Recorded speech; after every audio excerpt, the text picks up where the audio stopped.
All right, so my role now is to introduce Roger Matella, and I could not be happier to do this. Roger spoke to us and kicked off our symposium, which was held virtually in 2020. His comments were provocative, incisive, and many, many other adjectives. And having seen this morning his slides at about 5 o'clock this morning when I got up, I'm very excited for the messages that he will be delivering to kick off our conference. Roger's accolades are numerous. A lot of you know him personally. He's currently serving as Vice President and Chief Sustainability Officer for the General Electric Company. He coordinates GE's mission critical focus on contributing technology and innovation solutions to the global challenges of the energy transition and climate change, precision health, and the future of flight. So talk about having a mandate. That is one large mandate. But he aptly will, I know, step up to the plate and loves the challenge. He leads efforts to operationalize the company's ESG. Prior to GE, he was general counsel of US EPA. He was with the law firm of Sidley Austin. He was with the Justice Department, principal counsel for complex litigation. So I'm looking at John Cruden across the room. Many of us have encountered Roger on his journey, which continues to this day. He's teaching a course on international environmental law and justice at Howard University. And I think that that is very interesting because a lot of the themes that the dean has talked about and a lot of what she's involved in, although it is related to this issue of equality. And so much has happened that even this world that some of you are more narrowly involved in, the natural resource damage arena, we're seeing the issue of justice pervade much of what is going on, both microscopically and macroscopically. Roger has co-authored and edited 4 books on the intersections of climate change law, international environmental law, human rights, and ESG. He's addressed in his career the United Nations, Congress, and many, many other entities.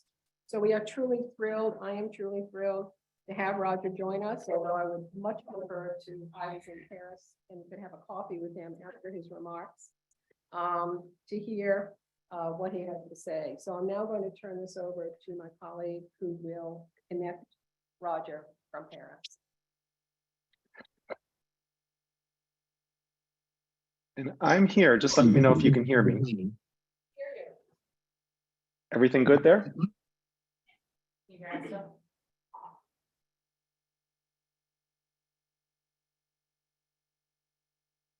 Am I good to go, do you think?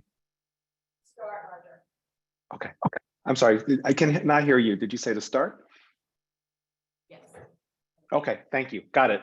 Well, Barbara, thank you very much for the honor of inviting me back. I was really happy that you did, and I appreciate it. And I am very sorry I'm not with you at the great law school, and I'm sorry I missed the dean. I got to hear her remarks, which were very inspiring. I'm going to hit some of those, come back to some of those points too. But you know, the point about being in Paris, trust me, I'd rather be with you. For any of you who've ever gone on these types of trips, they are not as exotic as they sound. You take a flight over the night, you go straight into meetings. You're lucky to hopefully stop at the hotel on the way. You then do a full day of meetings on the East Coast. You repeat that for a day or two, and then you get on a plane and fly back and from a windowless conference room. So I could probably be anywhere in the world right now. But there is an important reason I'm here that's tied into the theme for today's discussion. So I'm going to come back to it, just tease you with a little suspense there. But it does, the reason I've kind of made this trek, which do take a lot of wear and tear, is very closely tied into what I'm going to talk about. But Barbara, it's a real honor to be back after 2 years ago, and especially at what I think is, I got to say that this week is a pivotal week. I think history will look back on this week as a week when the efforts to address climate change and some of these issues really changed momentum. And I've been reflecting on this a lot this week because of a number of things, which I'll talk about. But it's such a well time to have this conversation. And as you point out, I'm going to continue a thread I did start two years ago. When you invited me to 2 years ago to come speak, I was thinking at the time, even though we were in the middle of COVID, that there was a transition going on. And you're right, it was a bit provocative at the time. It's still provocative today, I won't deny, but it was very provocative then, because I thought I was like sensing the midst of a transition on the role of companies. We spoke about this a lot. This was the first time I really spoke about it. And where historically, I think in the environmental movement, companies have had a reputation for being relatively antagonistic, kick the can, litigious and things like that, some of that well-deserved, that I was seeing the beginning of a transition, the companies wanting to kind of take a different mindset on approaching these issues and be more collaborative, to judge themselves more by resolution and contributing to resolutions, knowing that uncertainty itself was a problem. And so trying to resolve things with broad stakeholders. And we talked about 3 examples of that, about how there was a growing nexus between wanting to address environmental issues, not only for the environment, but for the protection and safety of people. How corporate social responsibility was evolving from just being about reporting metrics towards being part of doing a public good. And how that, what has always been the most important theme in my career, how time was working against us, that we all recognize these were serious problems, but the current way of working, time was really working against us. So I shared these ideas. I have to admit, Barbara, I don't know if I should thank you or not, but I got such a huge response to this that it continued to kind of grow and grow, and kind of came to a head last year when Pace Law School, which has a very strong environmental program, asked me to do a deep dive in their annual lecture. And I took a really close look at this and dug in deeper, which I'm going to do today. And then I think happily, I think these predictions basically have come true and they're growing. I'm going to talk about some examples, some proof points of what's happening here. But the premise I'm going to share is we are at a transformative time. I'll be even more provocative and less uncertain than last time. I'll go so far as say we're at a transformative time where we're seeing a change in the relationship between companies, environmental groups, governments, and all kinds of stakeholders, which I'll talk about, leading to this era of companies not only collaborating on environmental progress, but increasingly taking the driver's seat. And as provocative as that may sound, we'll talk about what happened this week at the White House and the Inflation Reduction Act, where Congress is basically putting the companies in the driver's seat, and people seem to be okay with that. That's the way things seem to be headed at this point. So picking up on the theme we talked about from a couple of years ago, and how this era of corporate social responsibility is transforming. So to the point though, this is not just my view, and I want to start with this, that even though we started talking about this a couple of years ago, it's become more mainstream. And so if we go to the next slide, please. This is the Edelman Trust Barometer. And for those of you who may not be familiar with the Edelman Trust Barometer, it's a highly respected, credible report that comes out every year. This is the 2022 survey. It's based on 38,000 questionnaires in 28 countries. And when the report came out this year, it was a surprise, but also a proof point for what I've been talking about, is that in the post-COVID, I guess, can we call this the post-COVID? I will go ahead and do that. In the post-COVID era, businesses at this point are the only trusted institution for solving some of the world's most pressing challenges. I think, similar to what the Dean spoke about earlier. She didn't talk about businesses, but she spoke about the role of solving some of these pressing challenges. And you'll see how that's changed a bit from even 2 years ago, that I think as a result of COVID and watching companies step up to not only run their companies for shareholders, but really run companies for public good and help step in and build ventilators and make sure people were being protected, and employees, and really stepping beyond their traditional boundaries to serve their communities. We've seen this reflection in more recognition for businesses to kind of solve some of the world's most pressing challenges. So this is might be a little counterintuitive, but again, this is a survey from 38,000 people in 28 countries, kind of reinforcing some of these themes. So if we go to the next slide, I just want to be clear, as I have today's conversation and talking about the role of companies, which I'm going to talk about a lot, I want to be clear, I'm not here to shill for companies and suggest that companies are doing this on their own or they're all about this or anything like that. I'm going to take a much more moderate and pragmatic view. But one thing I want to say at the outset is when I talk about corporate social responsibility and corporate social responsibility being the driver, I'm not talking about companies being the driver, but corporate social responsibility. I mean that in a very specific way, because when we talk about corporate social responsibility, it's not just the company. It's the way the company intersects with employees, investors, customers, communities, NGOs, and government. So this is this theme of collaboration. The companies may be the actors, the ones who are actually driving the changes, but they're doing so increasingly in collaboration with these other groups. And that's a big theme. That's something that's changing right before our eyes. And so it's this notion of working together, not just companies out there, doing things on their own. So going to the next slide, and I'll just do this really quickly. I'm not going to cover this in detail, but I want to combine two things together, kind of the rise of corporate social responsibility and the rise of environmental protection. And so this is kind of the chart on corporate social responsibility. I'm going to pull out a couple of these. And the first one's all the way on the left, which was in doing research for this, I became surprised that I did not learn this in law school, and they may teach it today.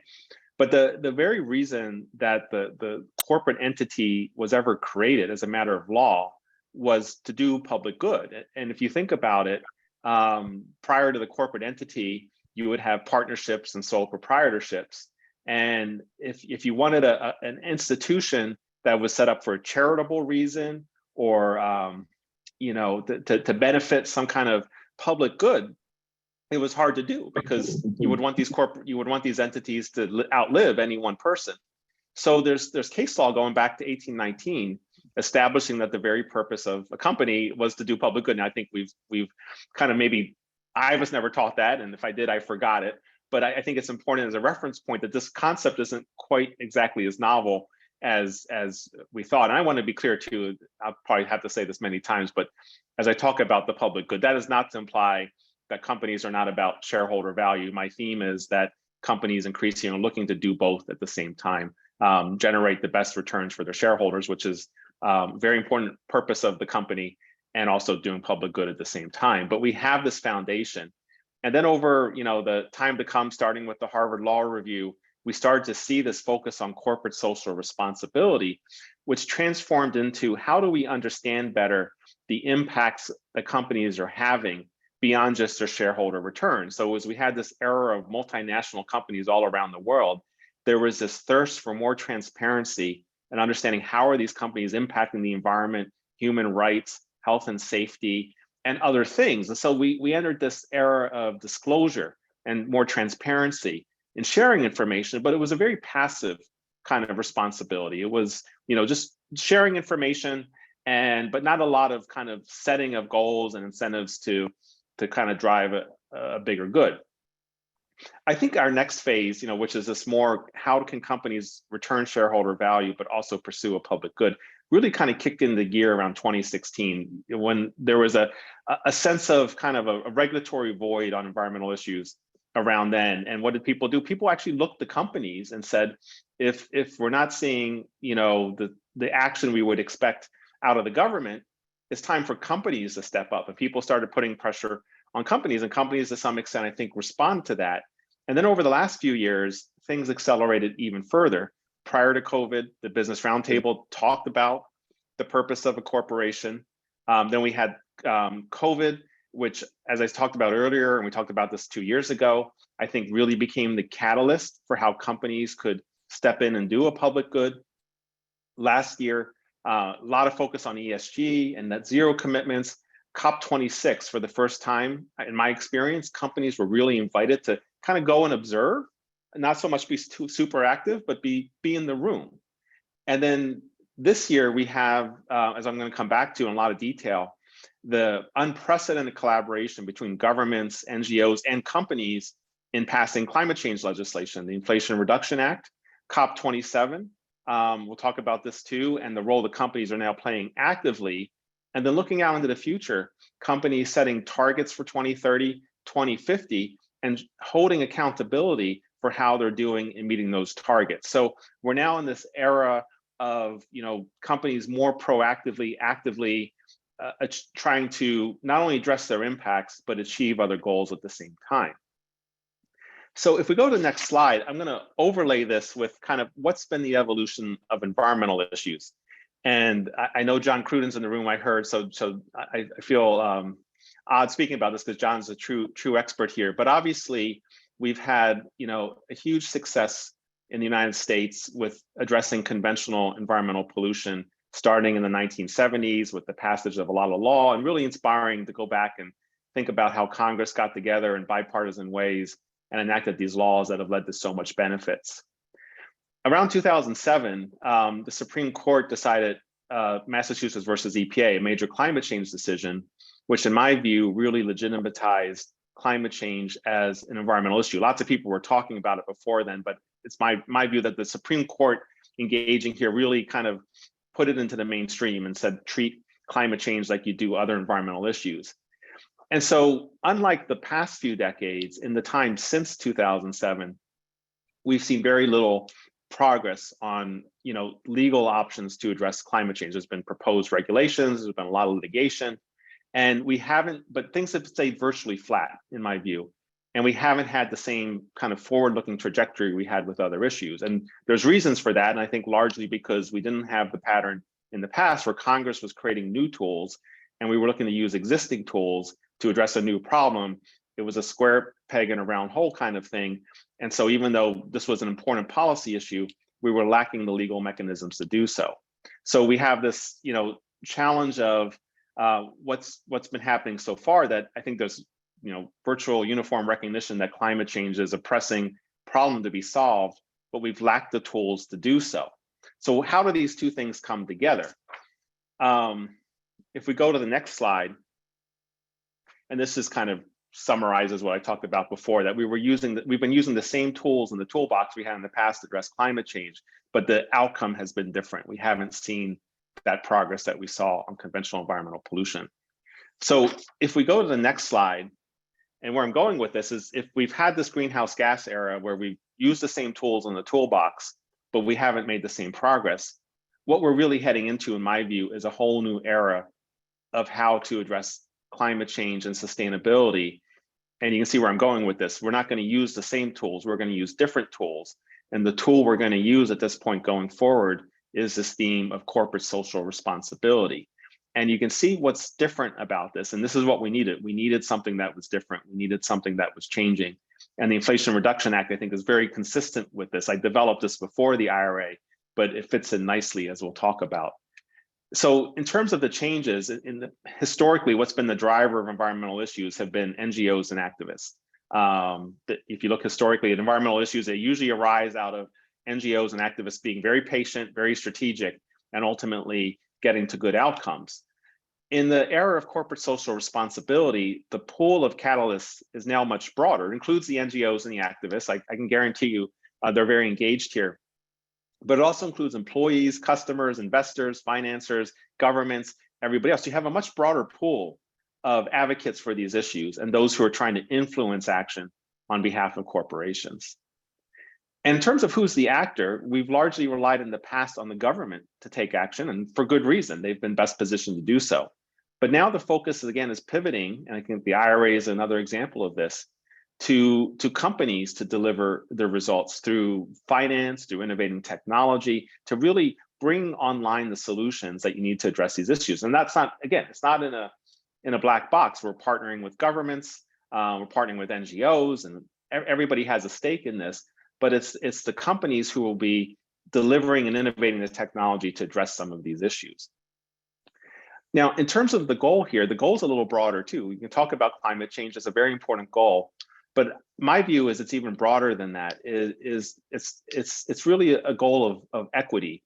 I think this is consistent with the Dean's comments earlier, that when I think about sustainability, that what you're really trying to do is make sure that everybody has the same opportunity to prosper. Everybody has the same opportunity to live a prosperous life for themselves, for their children, for vulnerable populations. And looking to implement the United Nations Sustainable Development Guidelines. So companies are kind of have this global reach. We're in 170 countries where we can introduce technology to provide access to healthcare, to help decarbonize an economy while growing access to affordable, reliable, sustainable electricity at the same time. So the United Nations SDGs are all centered around equity, and they're all centered around corporate action. I really think ultimately that is the goal here, to be successful in implementing those SDGs at a global scale.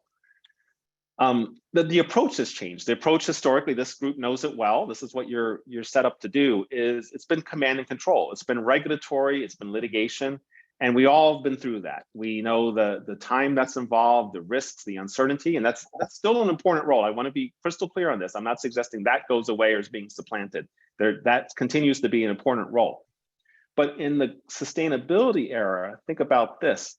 The approach is more how you're interacting with your stakeholders, the accountability through ESG, the accountability through commitment. So, in the command and control era, the government might find something, or a neighbor might be concerned about something. You go through document reviews and you go through lawyers, and you might have a decision 9 months down the road, and then you might litigate it.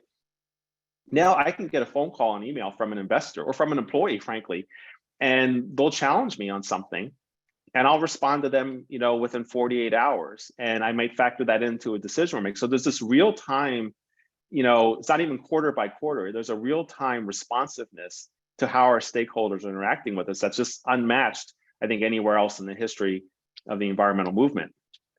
When you think about politics and the role of government, government continues to be important. It's a critical stakeholder. And we'll talk about that from what happened this week.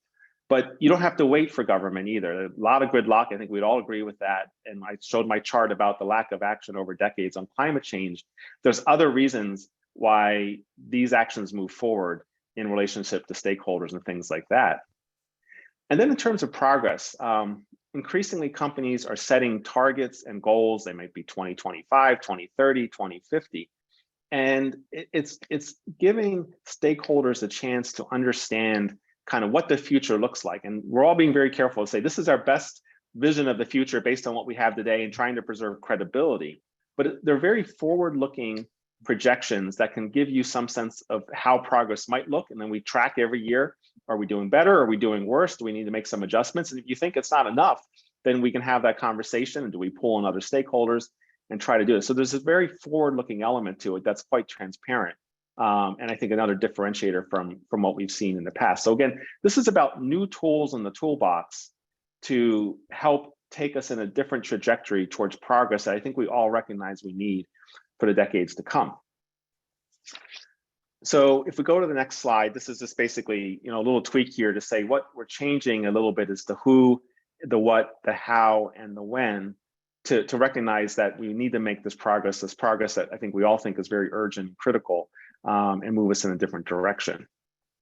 So I want to go to the proof points, and that's on the next slide, because it's nice for me to come up here and say these provocative things. But I want to back it up with a few proof points that are all very current and recent. And the first one goes to the Inflation Reduction Act. And I should have included in here, it's my mistake, the IIJA. Last November, Congress also enacted in a bipartisan way the Infrastructure Investment and Jobs Act, which complements the IRA in a very nice way to kind of be a comprehensive suite of climate change action. I really want to focus on this in a couple of ways. And first is the process that got us to the IRA, because I do think this was pretty unprecedented. This was a collaboration between governments, NGOs, and corporations. And I think we would all assume that the government worked hard on this, and we would all assume that the NGOs were advocating for this. It may be a little less obvious about the role of corporations. I can only share my experience, but I will share with you, and we were on the record on this. We actually documented this last June in a sustainability report, and we've taken out ads and sent thousands of letters and emails. But GE was very proud to partner with environmental groups like C2ES, Environmental Defense Fund, CERES, to jointly advocate for these issues before the administration, for the Congress. Like, we were literally in the trenches with environmental groups, strategizing on both the best substance and the best outcomes here. And at some point, we decided as a company that we valued the partnership, but we also thought it was important on our own initiative to be reflecting the values of a company like GE, which plays in these spaces. And so we did go on the record through advertisements, through letters, through letters to Congress, and public letters and things like that to promote these outcomes, which is pretty unprecedented. I think I can't think of an example of that very often happening, maybe TSCA reform or something like that. And so that's how it kind of came together. But then there's also the implementation. Going back to my earlier points, who actually implements this? Well, IRS will pass regulations, DOE will pass regulations, support that. We look forward to working with them. But then the law is set up in a way to say, okay, companies, you take it from there. We've given you a 10-year window to achieve these 40% reductions in greenhouse gases. We've set you up in a way to succeed through financial incentives, through a carrot approach, through tax credits and things like that. So you're going to now go out and you're going to build the technology, you're going to build the clean energy, you're going to innovate hydrogen, you're going to innovate carbon capture and sequestration. We'll partner with you through the Infrastructure Act and do demonstration projects. But this rests on companies to achieve this 40% goal. And I was at the White House on Tuesday. I was honored to be there to help join that celebration. And it's struck me at the time, first, this was pretty unprecedented that, I'm there with my friends from NGOs, from governments, we're all collaborating together towards this joint project. But it really struck me that everybody was coming up to me because they realized that it's now, to some extent, in our hands. Like there's regulations and guidances to come, but it's going to be up to the companies to actually make the investments to succeed here. So that's all, and to my last point about why am I in Paris? So I was there on Tuesday afternoon. It started at 3 o'clock and I was there a little early. I had a 5 o'clock flight to get to Paris. I was there and I had to immediately catch this flight. And the reason I'm here is because we have a renewable energy business that's headquartered here. And we're here in very strategic discussions. And I can't say too much, of course, not a surprise. No one's going to fall out of their chair to hear this, about how we can maximize the opportunities to make sure we do succeed with our customers, with our governments, with our partnerships on the goals of the IRA. And it just reinforces, I think, this is not hypothetical. This is happening in real time. And the seriousness and the gravity of which we are approaching this responsibility, along with our customers, along with our employees, along with the governments, along with the NGOs who will be keeping in the loop, to make sure we are executing on this. And that's why I've been in this windowless conference room here for a couple of days and happy to do it. So that's one proof point, I think, and a very, very recent one. The next one would be back to the point about COP. Last year, it was impactful that companies had been invited to be part of COP, and we were there in kind of an observer way. We spoke on a few things, I spoke on a few things, but we were there really as an observer. It was nice to be invited to be included. COP27, fundamentally different. Working with the Egyptian government, working with the US State Department from day one on what is the role of companies and how can we help be part of the solution. I'm literally on the phone a couple times a day, sending multiple emails with other companies on how we're going to work together to make sure we have an important impact at COP27. I'm already talking about COP28 in UAE. So this has been a fundamental change over the last year. And it struck me, even when I was at the White House, I ran into someone from John Kerry's team who we're working with very closely on planning this. And they kept saying to me, we want to get CEOs there. We want to get all these CEOs. And so, help me figure out which CEOs can be there on what days so we can plan this event. I thought, well, this may be the first time in history this conversation's ever happened that we have the government advocating for CEOs to come show up at COP27. But that wasn't me proposing we be there. There was people asking me, can you get your CEO there? How can we get CEOs? So again, a fundamental, I think, change and departure. And then this last one, key performance indicators and targets. This is how do you run sustainability like you run a business? Increasingly, we're seeing kind of operational issues in a business. We're seeing sustainability issues being run with the same rigor as business issues. And that's how we're increasingly approaching things at GE, setting targets, setting key performance indicators, holding us accountable for those things. So my final slide, just to conclude and wrap up here, you probably heard this all by now, but just reinforcing my point that I do believe this is a transformative moment, that this is not about companies by any means, but it's about corporate social responsibility, which includes governments, employees, customers, investors. We're seeing a broadening group of folks who are pushing these issues. The role of government continues to be important in every way. It always has been, but in this additional way of helping set us up for success, which the Infrastructure Act does, the IRA does, and which we'll be looking at with demonstration projects, COP27, COP28. I get lots of questions about lawyers. I know this is not fully a legal audience, but lawyers certainly have an important role to play here and how it intersects with most practice areas. And then my theme earlier that we can describe the goal in different ways. To me, it always comes back to equity, the notion that every life is important, that every person matters, and creating the opportunities for everyone to have a prosperous life as kind of defined by the United Nations Sustainable Development Goals. So Barbara, that's where we're at 2 years later. I was happy that some of those things that you encouraged me to talk about, which were provocative at the time, have come true in some ways. But having said that, no, there's a lot of work to be done, not taking that for granted. And actually the hard stuff that's what I've told everybody, is we have the laws now, but now the hard work begins. So we're turning into execution mode.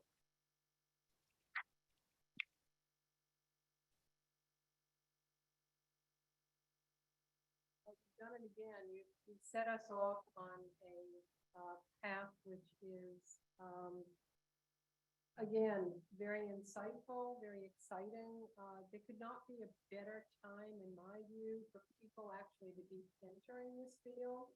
It has changed so radically. And in a way, the group was kind of ahead of its time, because in 1999, over 20 years ago, it set up a standing committee that still exists 20 years later, with 5 federal government agencies, with tribal representatives, state representatives, and recognizing that things can only be done, it takes a village. We can only do it together. And some of the changes in corporations in particular, and there's now the most wonderful opportunities for companies to be able to lead on some of the issues that are so pressing. And your last slide, which was the equity slide, they're trying to get me to do a mic that works. Equity for all, and that is such an important thing too. So we were not going to take any questions because we wanted to go straight to our keynote. I think that I would probably stay to that, because I think that so much of what you have said is the kind of thing where we want to go back. Actually, it sets a perspective for our discussions here that I think I would rather that people go back to those slides, and this is the platform on which we're going to continue from here. So I would say that we have Juliet, I see, is here, and Lisa is also here. So Roger, again, our thanks and good luck in Paris. So